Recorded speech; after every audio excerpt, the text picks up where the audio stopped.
Kukatpally omni ఆసుపత్రిలో మరో ఘోరం జరిగింది. కంటి ఆపరేషన్ చేసి ఓ సాఫ్ట్వేర్ ఉద్యోగికి చూపు పోగొట్టారు వైద్యులు. అంతకుముందు ఇదే ఆసుపత్రిలో ఇంజెక్షన్ వికటించి ఓ మహిళ మృతి చెందింది.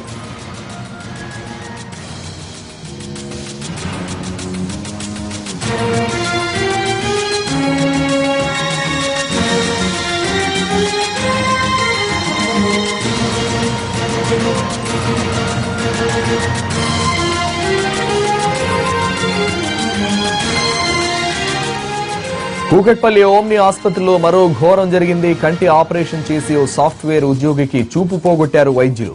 అంతకుముందు ఇదే ఆసుపత్రిలో ఇంజెక్షన్ వికటించి ఓ మహిళ మృతి చెందింది. దీనికి సంబంధించి మరిన్ని వివరాలు మా ప్రతినిధి రాధాకృష్ణ అందిస్తారు. రాధాకృష్ణ, దీనికి సంబంధించి డీటెయిల్స్ ఏంటి?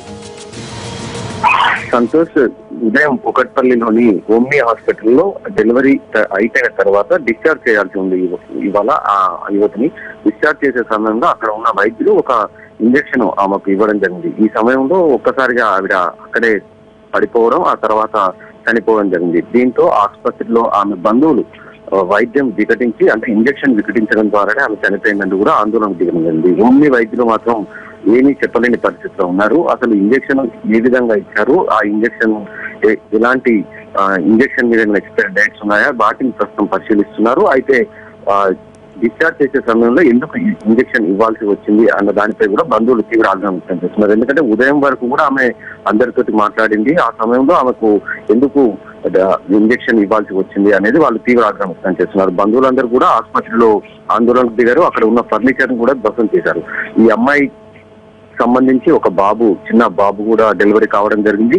ఆ బాబు మాత్రం పూర్తిగా క్షేమంగా ఉన్నాడు. ఈ సమయంలో తల్లికి ఇంజక్షన్ ఇవ్వడం, ఆ తర్వాత ఇంజక్షన్ వికటించి ఆమె చనిపోవడం జరిగింది. దీనిపైన కూకట్పల్లి పోలీసులు యువతి తల్లిదండ్రుల ఫిర్యాదు మేరకు కేసు కూడా నమోదు చేశారు. ప్రస్తుతం ఓమ్ని వైద్యులను విచారిస్తున్నారు. Santosh. Thank you Radhakrishna.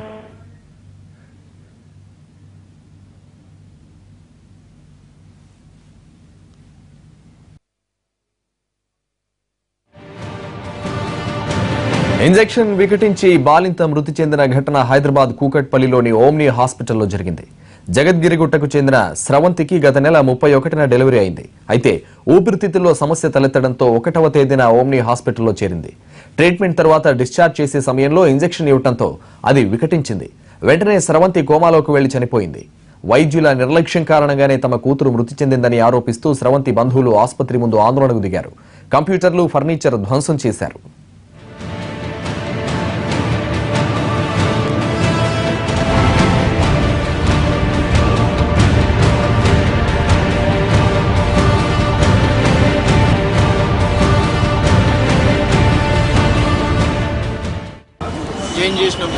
Join చేసినాక ఎమర్జెన్సీ వాడికి వచ్చి ట్రీట్మెంట్ చేసినాం. ట్రీట్మెంట్ లేదుకెళ్ళి ఐసీకి వేసారు సార్. వెళ్ళాలి నెక్స్ట్ డే 1వ తారీఖు, మళ్ళీ 2వ తారీఖు కూడా ట్రీట్మెంట్ ఐసీలోనే నడిచింది.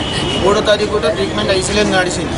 4వ తారీఖు నార్మల్ పొజిషన్కి తెచ్చినామని చెప్పి నార్మల్ రూమ్కి వేసింది. 4వ తారీఖు అయినాక 5వ తారీఖు కూడా మొత్తం క్లియరెన్స్ అయిపోయింది, మంచిగా అయింది, పంపిస్తాము, డిశ్చార్జ్ చేస్తామని చెప్పి రాసింది సార్. మందులు కూడా రాసి 6 నెలల కోర్స్ అని చెప్పి సరే అని అన్నాం సార్. 4 గంటల 30 నిమిషాలకు బిల్ పే అయింది సార్. 5:30కు 5 గంటల 30 నిమిషాలకు ఇంకో సూది ఉన్నదని చెప్పి ఇచ్చింది సార్.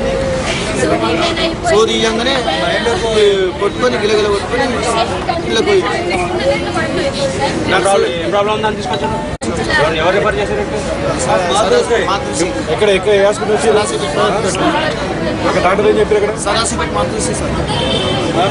అదే ఇప్పుడు మీరు పేషెంట్ అని ఆఖరి సార్ మాట్లాడారా?